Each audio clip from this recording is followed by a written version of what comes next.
Hey, thanks for making it to Veterans Info Tap. I'm really glad you made it. Today I wanted to talk to you specifically about the time frame that's coming up here, August 9th, and really what you need to be looking at. Okay, this video I'm really talking about hypertension, high blood pressure, and the amount of money that you could potentially lose by not filing that claim.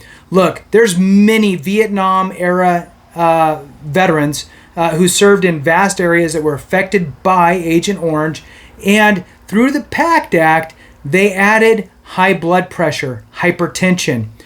This is really important because if you file that claim now, before August 9th, you're going to get back paid when they finally make your decision. Let's say it takes them 10 months.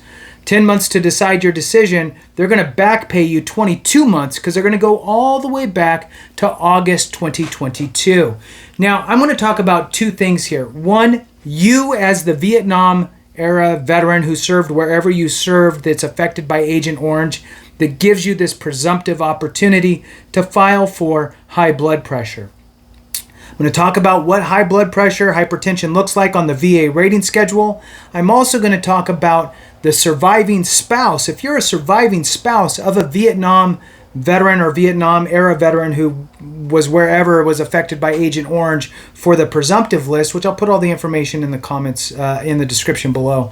But I want to give the high level overview to at least get the juices turning, wheels turning, so that way you can see if there's something that you should be filing for. I'm going to go over that as the surviving spouse, because if the veteran passed away of a heart condition, you could probably link hypertension as a contributing cause to that heart condition, let's say a heart attack, that they passed away from.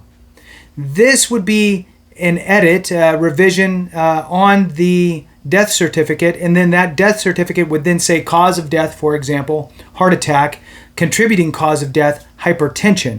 So this is really important. So you, as a surviving spouse, can file a claim for dependency indemnity compensation based on this new information from the PACT Act. Veteran passed away of a heart attack. Let's say they were never connected to the VA, but they passed away of a heart attack.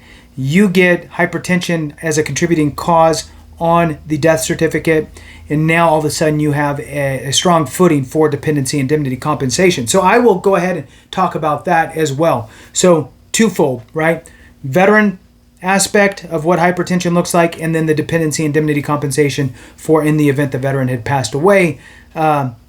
So diving into it, based on the PACT Act, they added two, but I'm only focused here on the high blood pressure aspect. So when I look at the schedule of ratings from the VA, directly from the VA, it shows you that a diastolic pressure predominantly 100 or more, or a systolic pressure predominantly 160 or more, or a minimum elevation for an individual with a history of diastolic pressure predominantly 100 or more, who requires continuous medication for control.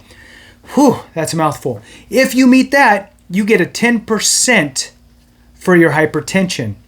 Now, if you move up to the next level, diastolic pressure predominantly 110 or more, or systolic pressure. Now remember, this is or, not and. So you could have a lower diastolic, let's say you have 100 diastolic, but you have a systolic pressure that's predominantly more than 200 or more, then you get a 20%. So it's an either or. You don't have to have both of them higher than that. Only one of them has to be. So again, it would be a 110 or 200 for a 20%. Now, moving to 40%, it's only focused on diastolic pressure. Okay, so systolic falls off, doesn't matter anymore. It's only diastolic pressure, predominantly 120 or more. If you're 120 or more, that's a 40% rating with the VA. Now, diastolic pressure predominantly 130 or more is a 60% rating with the VA. So it can get pretty substantial if you have some high numbers.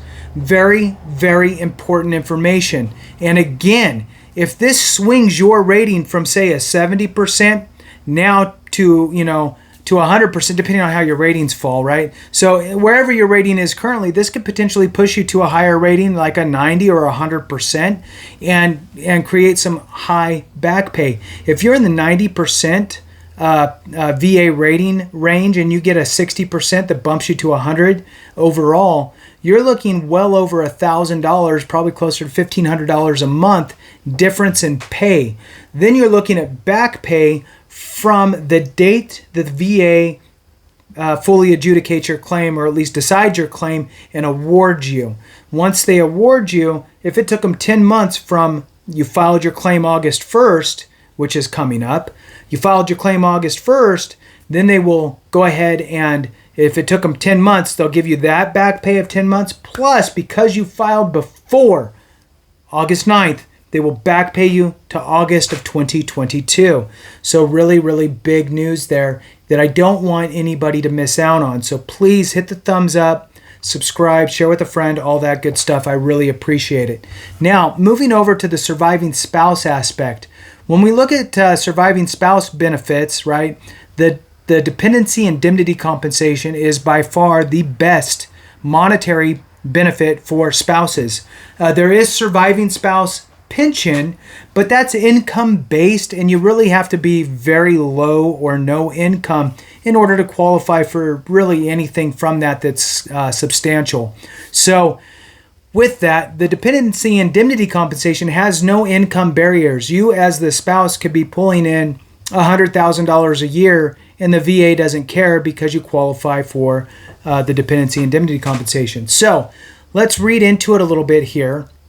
Eligibility, and I'm just going to kind of do the high-level overview, and I'll give you some numbers on what it could potentially look like. So you are eligible for VA benefits or this type of compensation if you meet these requirements. One of them must be true. You lived with the veteran or service member without a break until their death. Or if you are separated, you were not at fault for the separation. And one of these must be true.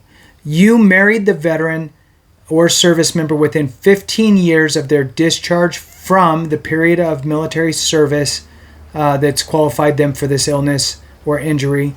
And these are all ors, or you were married to the veteran or service member for at least 1 year, or you had a child with the veteran or service member.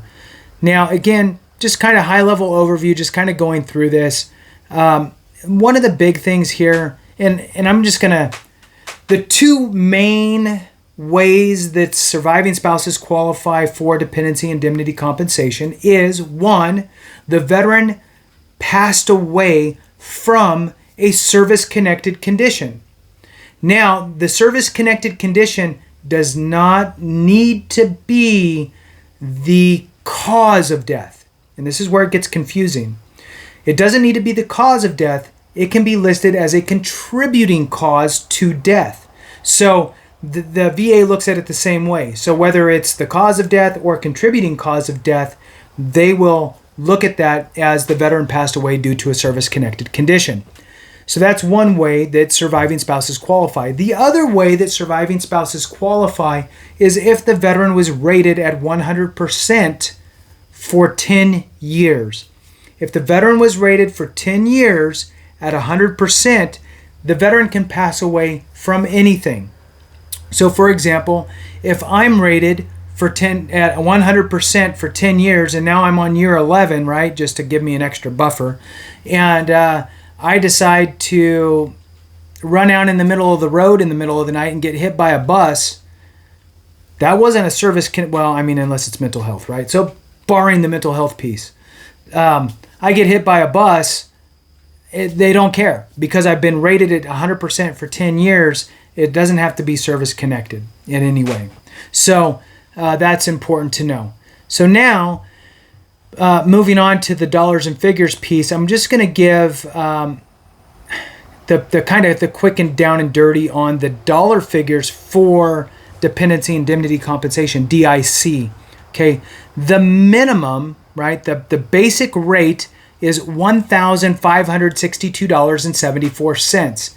Then what happens is there's a bunch of different add-ons, just like on the service member, the veterans VA compensation. You know, you get an add-on for a spouse, you get an add-on for kids, you get an add-on for aid and attendance and so forth. You might get a clothing allowance, right? So there might be different things that you can get added on.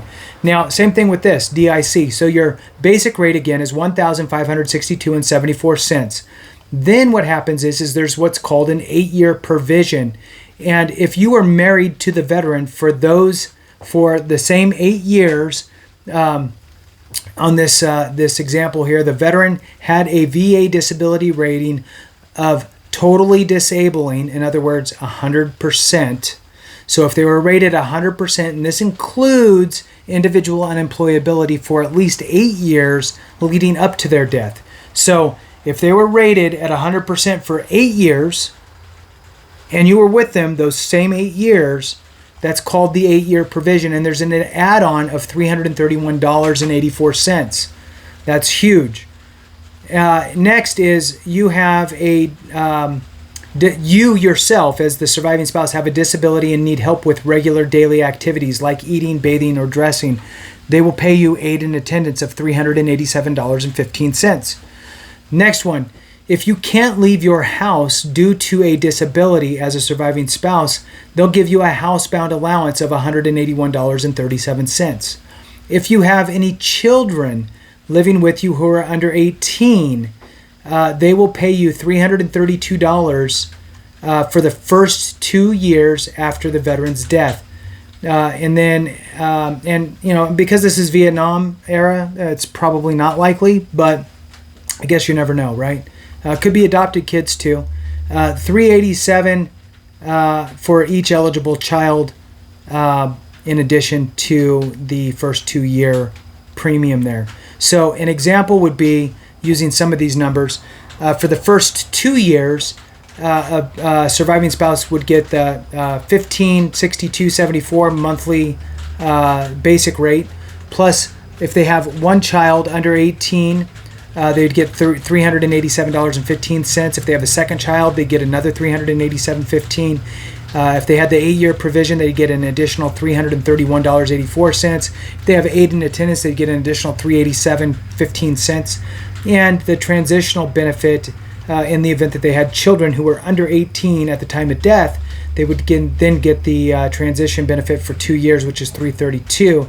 Bringing the total to $3,388.03 per month for the first 2 years. After that, they will subtract the $332, that 2-year provision, dropping the total to $3,056.03. So really important information. I wanted to make sure that we're getting this information out there. Collectively, hitting the thumbs up helps. I really appreciate it. Subscribe if you haven't. If you're not a member and you watch this thing all the way through, helps the channel. I appreciate it. And you get the little badge next to your name, which is helpful for me as I'm looking through comments. Thanks again so much for watching. I really appreciate you.